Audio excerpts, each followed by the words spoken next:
Hello, everyone. Welcome back to another fun-filled episode of 52 Must-See Movies and Why They Matter.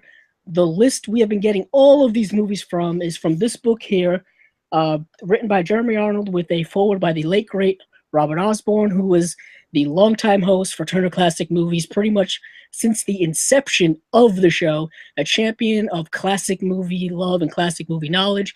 So we are doing this series to honor him. So if you're curious about all of these films and all of the articles that are in here about each film, pick up this book here from TCM. But today we are doing a film once again starring one of the greatest actresses of all time, and that is Bette Davis. But before we go into our film for this episode, let me introduce you to my film friend and friend in life, Stephen Billings. Hello, how you guys doing?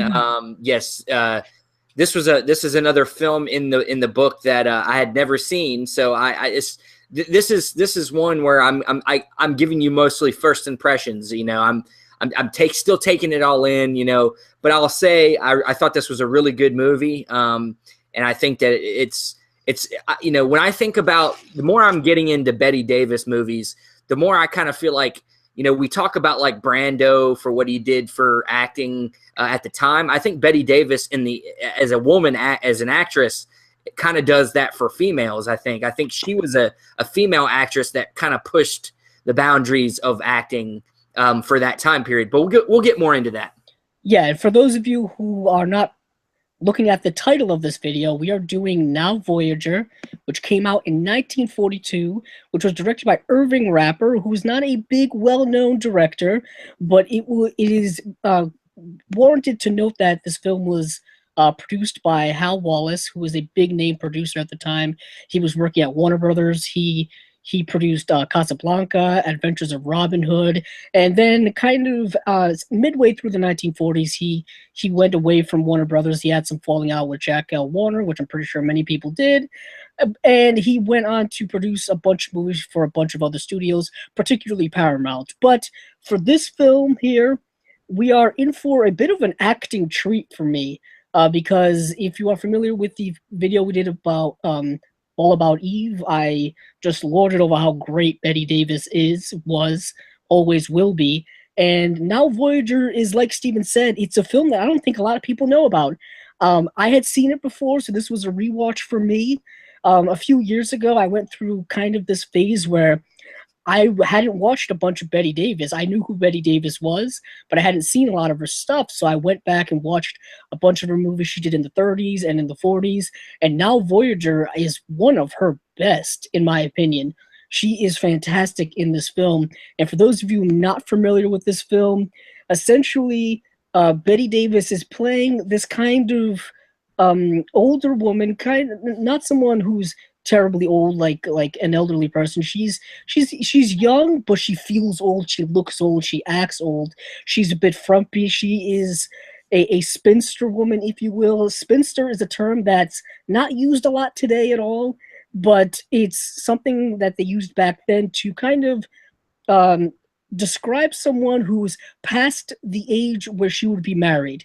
And it's also kind of assumed that she would never be married for whatever reason, whether it was looks or health or whatever. I mean, there's a lot of women like the Bette Davis character that are around today, but I don't think they're classified as spinsters. And also, we're talking about different times. We're talking about, the 1940s, where if you're not married by like a very young age, 20 or 21, 22, you're past your prime. You know what I mean? It's a very old-fashioned way of thinking, but in this film, she is a very complex character. It basically goes from her having this kind of almost ugly duckling syndrome, where she is overweight, she wears glasses, she's unkempt, she has a lot of depression issues, a lot of self-loathing, and she transforms from that ugly duckling, if you will, into a beautiful swan, someone who is reformed.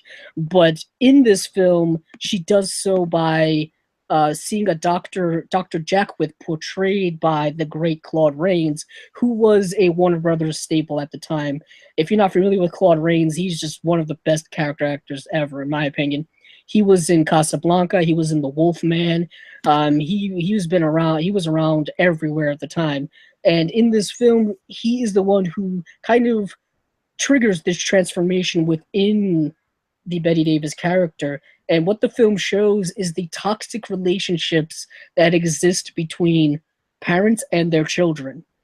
The one thing that I think is brilliant about this film is that how contemporary it is when dealing with that relationship.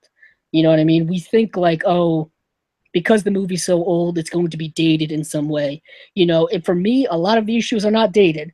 Steven, I don't know what you thought, but what I thought in this film is that it's very contemporary, like shockingly contemporary. Oh yeah, definitely. And you know, it delves into a lot of things that I think are definitely big issues today. You know, the biggest thing I took from this movie is I feel like it was a movie that kind of, not only for women, but just in general, that how important independence is, how important having your own identity is, you know, making your own decisions for the right reasons, and you know, not making decisions to live your life because of somebody else, or, you know, what other people want you to be, or what people tell you you're not. You know, it's about finding your identity, and that's always a theme through film since forever. You know, identity is a theme that we get in a lot of movies. So yeah, and for those of you not familiar with this series, we're going to spoil the heck out of it, so be prepared for that.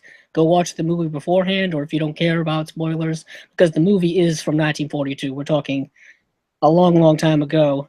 Not quite in a galaxy far, far away. It's in our realm.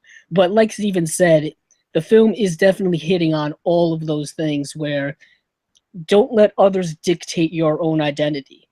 The one thing in this film right away that is apparent is that the mother in this film is extremely controlling, right? Like, we understand that right away. They do a great job of establishing the relationship between the mother and the Bette Davis character, and it's very stifling, and you can understand why the Bette Davis character is the way she is. She's very defensive. She's very shut off from the outside world. She needs help, clearly. And what is interesting about this movie is that coming out in 1942, people aren't talking about depression. People are not talking about issues like this. You know, the mental health world isn't the way it is today. You know, back then, the way they would treat it is not the way they would treat it today. And it's a very progressive treatment of depression and anxiety or self-loathing and stuff like that. The Claude Rains character is introduced right at the beginning of this film, and he's a lot different than I think the other adults that Bette Davis has been dealing with. He's not controlling. He's not telling her what to do or how to feel or how to think. He's very open to what she is feeling and what she is saying, and he just tries to connect with her on a more level playing field. I think he's very astute to her situation and what he wants to do. And he was introduced into the plot by the sister-in-law of the Bette Davis character, who is trying to help her, understands that what is happening to her isn't normal in any way. It's something that can be fixed if you're allowed for it to be fixed, if you're willing to do the things that you're supposed to do. Claude Rains' character, the psychiatrist, Dr. Jackwith, takes the Bette Davis character and brings her to his sanitarium. Now, sanitarium is kind of a fancy word for a psych hospital.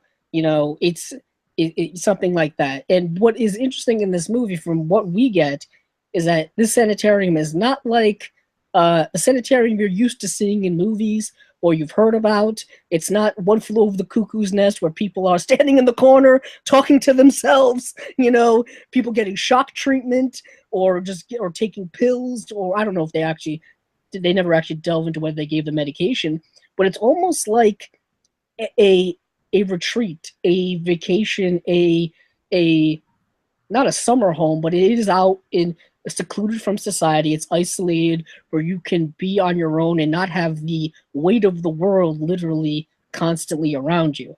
And it shows that once you take this person out of this toxic environment, they can change for the better. You know, the first act of this movie is basically just getting her from her toxic environment with her mother to the sanitarium, and the middle part of this movie is we see her kind of reborn. You know, there's this wonderful shot where instead of going from a sanitarium back to her house, the sister-in-law is like, you know, why don't you take a voyage, a cruise, a vacation before you go back to the old place? And there's a wonderful shot of her that starts down below. It's an iconic shot. Starts kind of at her shoes and works her way up, and you see that she's completely transformed. She doesn't have glasses anymore. She doesn't. Her hair is different. Even her eyebrows are different. Her face is different. Her body weight's different, and she's completely reformed physically.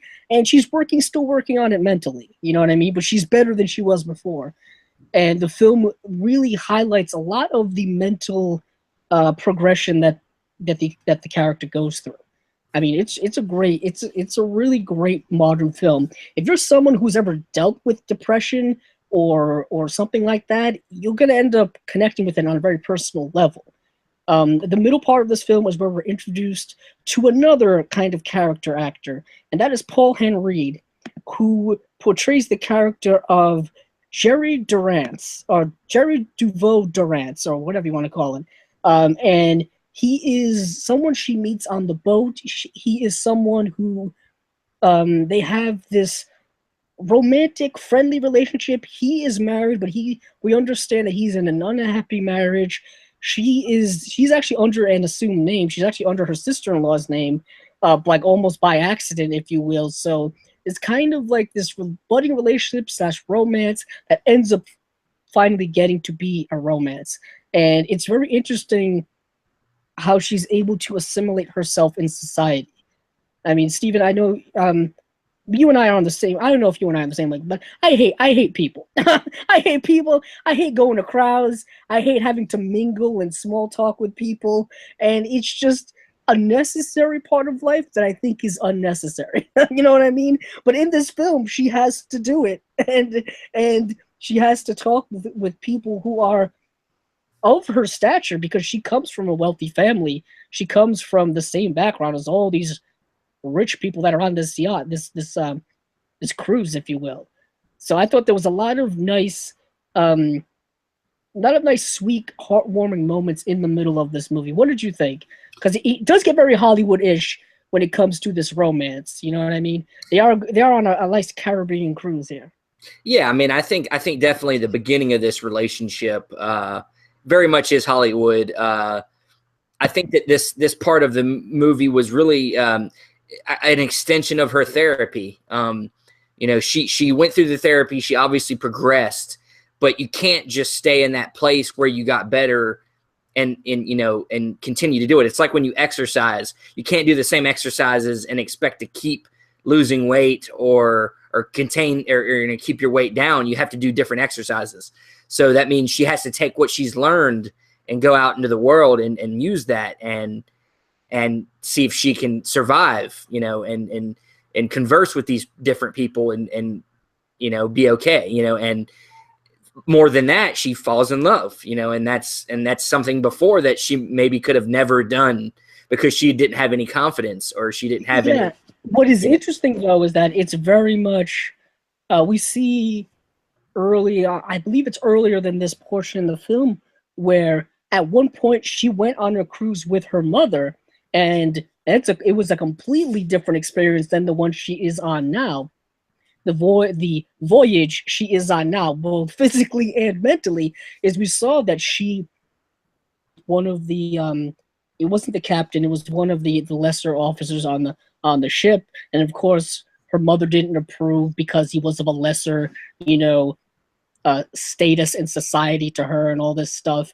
The mother, is very controlling over who she could see romantically or anything like that, and eventually that relationship dissipated, particularly because of the mother. And now she is on her own, making her own decisions on another voyage where she meets another man, and she is able to control the situation entirely herself. And yeah, there are a few Hollywood tropes in there when it comes to romantic entanglements in films. They I forgot where they land somewhere. Royal de Janeiro. Rio de Janeiro in Brazil, Rio, if you will. I think that's where they have Carnival. Anywho, and then they end up in a taxi with a guy who doesn't speak great English, and he ends up crashing their taxi, and they're forced to kind of stay there together, by happenstance overnight. You know what I mean? And that leads to romantic things happening. That's just the way Hollywood structured these things. Get these two people alone that you want to see together and force them to be together, essentially. But where the film takes another shift is after this voyage is over, is she has to return home. And once she gets off the boat, her sister-in-law and her niece meet her, and they are completely shocked and surprised at who this person is. They don't believe that she is who she is. Well, not don't believe, but they're mostly in shock. And it's really interesting how people don't believe how much people can change. It is very interesting how people think you're always going to be a certain way, and when you change completely, they're taken aback by it. They weren't expecting it.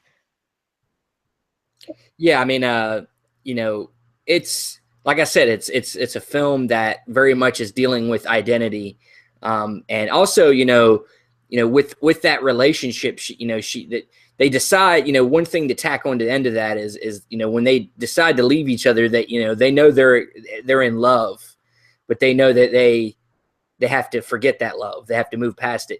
And one of the things that she kind of that lays the groundwork for the later in the movie is that a lot of what they talk about between each other is how much he loves his daughter. And that's something she finds very attractive in him, how much, he talks about his daughter.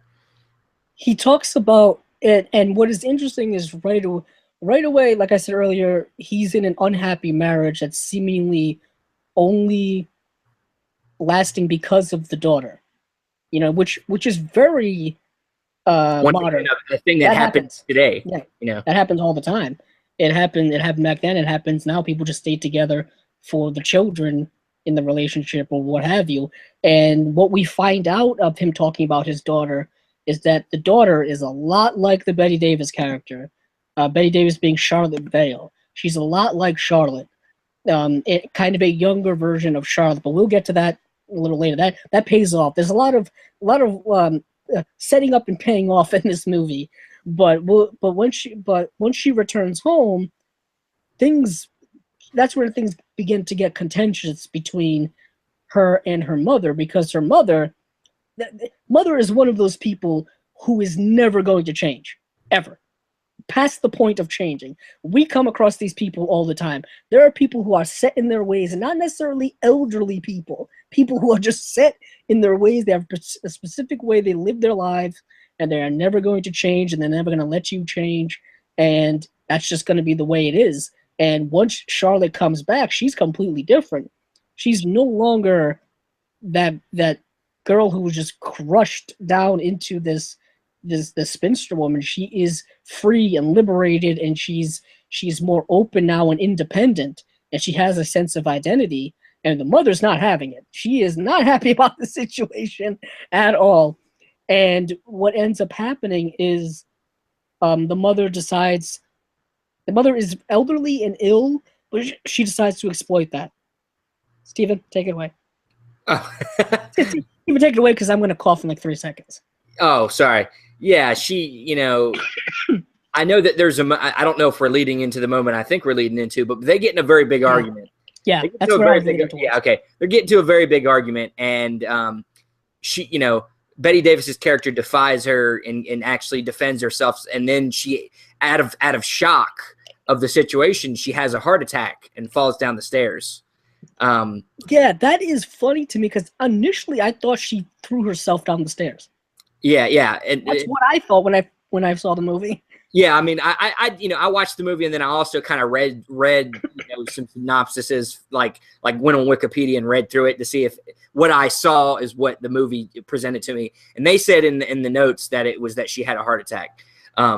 So from the shock of her daughter, who, you know, she's always been able to control, and now she can't. That was enough to give her a heart attack. That shows you how self-indulgent that is. Yeah, we are underselling the kind of terribleness of this woman. Almost of this, like a Snow White, and this like Snow White, like her mom. If I'm thinking, or Cinderella, that's what I meant. Like a Cinderella, where the mom is so controlling and just hates on her daughter. Oh yeah, and there's specific reasons for that. You know, a lot of things are revealed in these arguments and revealed as the movie plays out, is that the Bette Davis character Charlotte is a late in life baby. I don't know if people are familiar with that, where it's almost unplanned. You know what I mean? We learned that there is, you know, she does have, I believe, like she has 2 brothers. Yeah, 2 or 3 brothers. And she's the youngest. She's the youngest, and she's the youngest by, I think, like significantly. Yeah. You know what I mean? We're talking, I don't know if it's like 20 years or 15 years or whatever, but the mother had her pretty late. Yeah, I was going to say, she looks like she's in her 60s or 70s, the mom, and then she's probably like in her 30s. So that's like 40 years, like in her 40s when she had her. Yeah, which is significantly different time change than when most people have children. A lot of people prefer to have children earlier on. Some people don't. It all depends on whatever situation you are in life. But the mother pretty much comes out and says that you were essentially not supposed to exist. You were a mistake. I never really wanted you, but I kind of just had to tolerate you because that's what you're supposed to do if you're an adult and you have a child. You know, we're talking a different era where certain solutions to whatever problems are probably not available. You know, and you may be and also even something like adoption, giving a child up for adoption, is not acceptable, especially within their realm of society, but seemingly an aristocratic society. At least that's what from I can gain. You know, they do have a giant house, and they seemingly have lots of money. And interestingly enough is that once the mother passes away, everything goes to Charlotte. She is the youngest child and the most dependent on the family wealth, because all of the other siblings have married off and have careers and jobs, and they're significantly older. They don't need the support, the financial support. So yeah, you have to watch this movie to really understand how terrible the mother is. And I find myself being extremely angry every time I watch this movie at the mother, because I know that there are people like that still exist right now, and they're just stubborn, and they don't understand the changing of times. They are extremely socially and environmentally ignorant to the way things are changing, the way society is changing, the way people are changing. You know, there are a lot of people today who don't think that depression and social anxiety are that big of deals, and when they are, you know, people are committing suicide at a higher rate now. Bad things are happening to people, and people still have the blinders on and don't understand that this is a serious problem. And now Voyager, you know, touched on that, you know, a long time ago. Yeah, I mean, 70. Yeah, this movie kind of. This movie kind of reminded me of another movie I saw not too long ago, in the sense of like a movie that wants to talk about something totally that kind of like pulls back the shades of society of the time that usually we look at as this perfect Stedford Wives type of time, a bigger than life. Something like that, like with Nicholas Ray. Nicholas Ray would, as a director or filmmaker, would take that time period of the 50s and pull back and show you something dark behind the curtain. And I think this is another movie that kind of does that, and it's even before that movie came out. So yeah.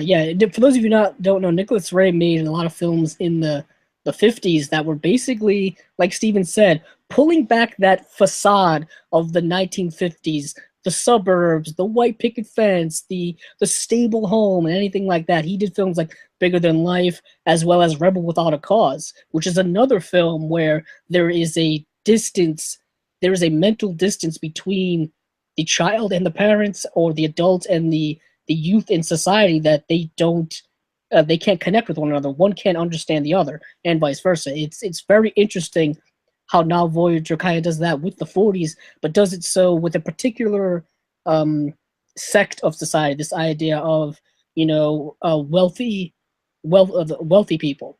You know what I mean? People you would assume wouldn't have problems. They have money, they have comfort, if you will. And this is the early 1940s. The Depression just happened. World War II is right here and now. It's a very interesting time in American history, specifically in American society, and this family seemingly hasn't been fazed by it. At least it's not touched upon. But yeah, the film is incredibly contemporary when it comes to that. But as the film goes along, she has a bit of a relapse, the Charlotte character. After her mother dies, she believes she's the cause of her mother's death because of the argument happening right there, and then her mother gets ill and then passes away.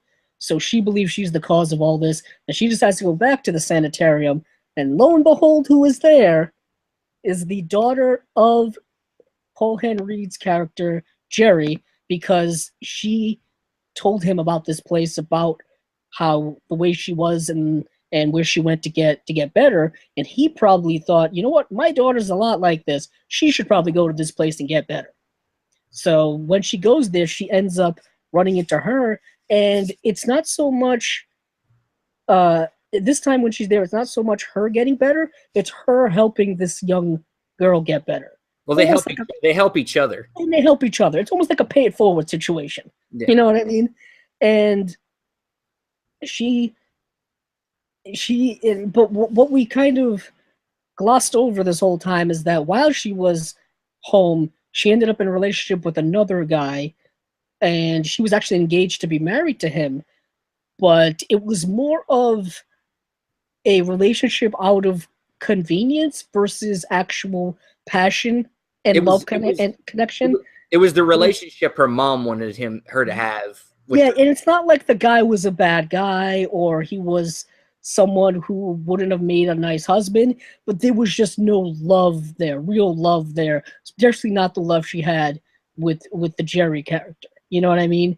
And she has to kind of break that off and kind of continue to make her own way. And then that's when she's here at the sanitarium back again, helping this young girl who is very angry at the world, very a lot of self-loathing, a lot of self-hate. And like I said, if you are like-minded like this, it's gonna be like almost reading your own life. You know what I mean? Yeah, especially for young women. Young women have a lot of self-esteem and self-image problems, especially now. She's very much, of course, affected by her parents' marriage and how that they probably argue all the time. They probably, it's very much affecting her. And this is something she, Bette Davis's character deals with. She's dealt with it, and she's able to use what she has learned.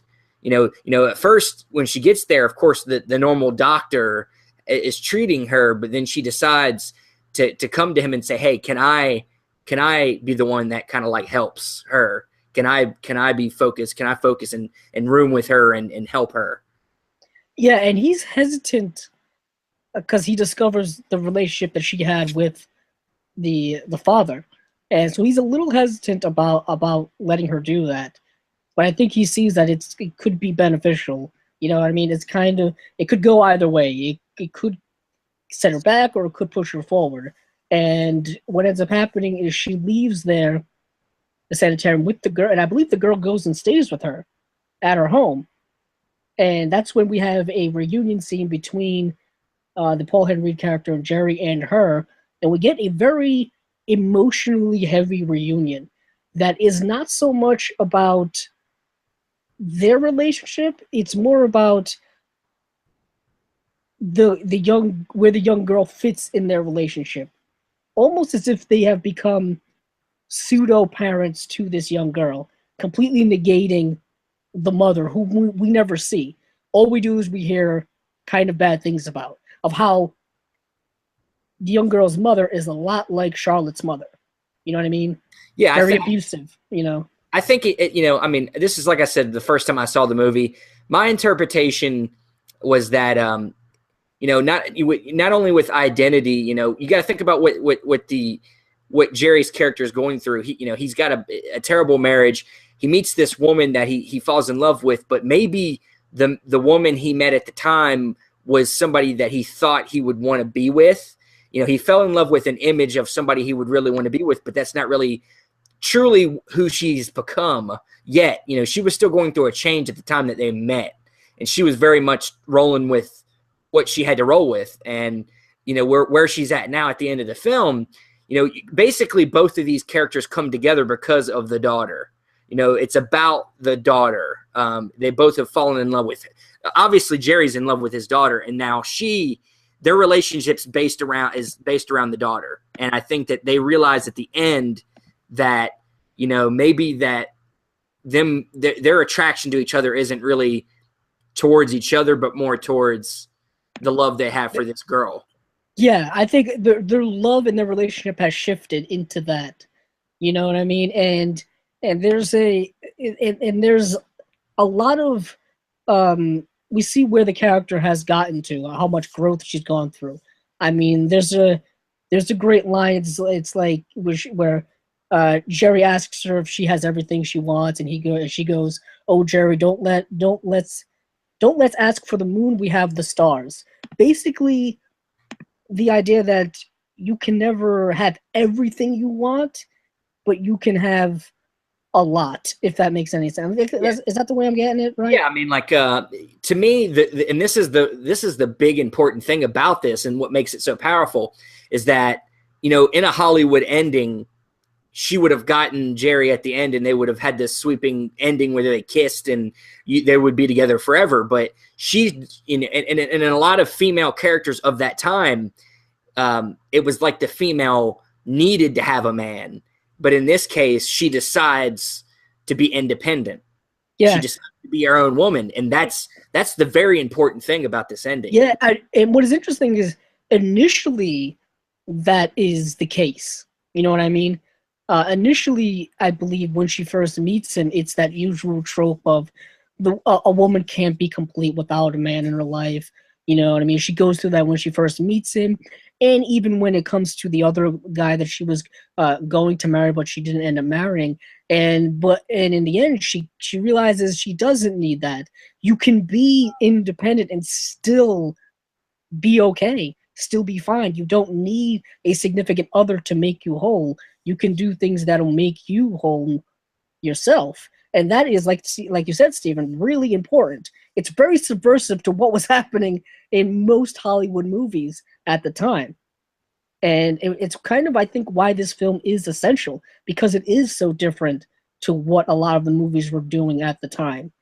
It presents it presents the persona of the female character differently. Like you said, Stephen, it's a movie that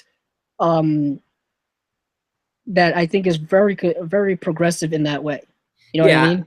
I would say, in getting into the, why I think it's essential is for somebody that just watched this movie for the first time, I was able to obtain a lot from it, and that's how good the movie is. And I think that's because of the script, the direction, and obviously the performances by the actors, specifically Bette Davis, was able to convey these things to me in a way that is accessible and not trying to be too artful and not try to be too commercial. And it's done it perfectly. It's one of them, I think, essentially, like you said at the beginning, it's a hidden gem. It's a movie that maybe a lot of classic people might know, but not a lot of people know about this movie. And I would say it's a movie that definitely needs to be, if it's not already taught in film school right now, but it's one that needs to be shown in film schools to show you how, even it's a movie that it can be shown through time and still be relevant.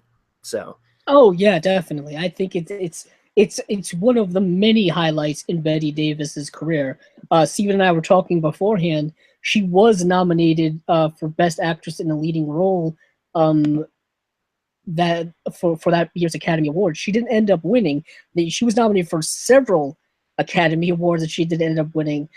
Greer Garson ended up winning for Mrs. Miniver, which I believe ended up winning Best Picture that year as well. That's a fantastic film. I mean, it's a It was a very stacked year that year at the Oscars. You have Greer Garson, Bette Davis, Katharine Hepburn, Rosalind Russell, and Teresa Wright.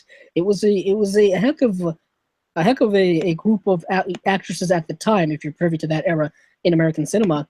And also, the film is most noted for being getting its inspiration from a poem by Walt Whitman. If you're not familiar with Walt Whitman, he's known as the father of American poetry. The poem reads as this. It's very short. I won't be here reading poetry to you, Stephen. The untold want by life and land ne'er granted. Now, Voyager, sail thou forth to seek and find. So interpret that for what you will. Basically, go out and look for something. look for. Go out and look for. Go and find yourself. Go find yourself. You said it better than I could, Stephen. And man, it's like I took American history courses in college. I couldn't. I didn't even go to college. Yeah. Look at him. He's kick-ass. Little Orange County reference for you in Now Voyager video. But yeah, like we were saying, definitely check out this movie. It is available on DVD. You can watch it here. I mean, it should get a Blu-ray release eventually, I'm hoping. Probably through Warner Archive. Like I said, it's not a big-name director, but big-name actors are attached to it. Definitely worth your time. If you're trying to get into Bette Davis, check out her work in the 30s and 40s. That was when she was just incredible. I thought she's one of those, when she's on her game, she's untouchable at that era. She was always great, even up until she passed away. She was fantastic. She was one of the greatest, I think, of all time, certainly in American cinema. But yeah, she's an all-time great. So, Stephen, this has been our review of Now Voyager. If you have any final words, say it now. If you don't, say where can they find you? You can, once again, it's definitely one you got to check out. I'm definitely gonna. I might wait for a Blu-ray release. I'm not big on getting DVDs, but I'll wait. I'll definitely get it when it comes out on Blu-ray. But yeah, it definitely needs one. It definitely deserves one. I mean, it's black and white, and black and white cinematography shows up really good in HD. It definitely deserves it. It definitely deserves it. And you can find me Instagram, Twitter at Movie Man for Life, or you can find me on Facebook, Stephen Billings, whatnot. I'm everywhere. Yeah, you can find me on Twitter at Cabzilla06, as well as my own YouTube channel, Cabzilla Productions. And we are here on our friend Dan Skip Allen's YouTube channel, Best Damn Movie Show. And what else do I want to say? Oh, yeah, back to the book. If you like all these videos and you're into books or collecting books about classic cinema, definitely give this a buy, give this a read. It's very fascinating. We are just touching upon each of these films in here. We will be eventually hitting the magic number of 52. Who knows when? Hopefully someday soon, but it'll happen eventually. So definitely go back and check out all of the videos we've been doing in this series. It's a very eclectic group of movies that I think there's something there for everyone to enjoy. So, until next time, I'm Andrew, this is Steven. We'll see you later. Maybe.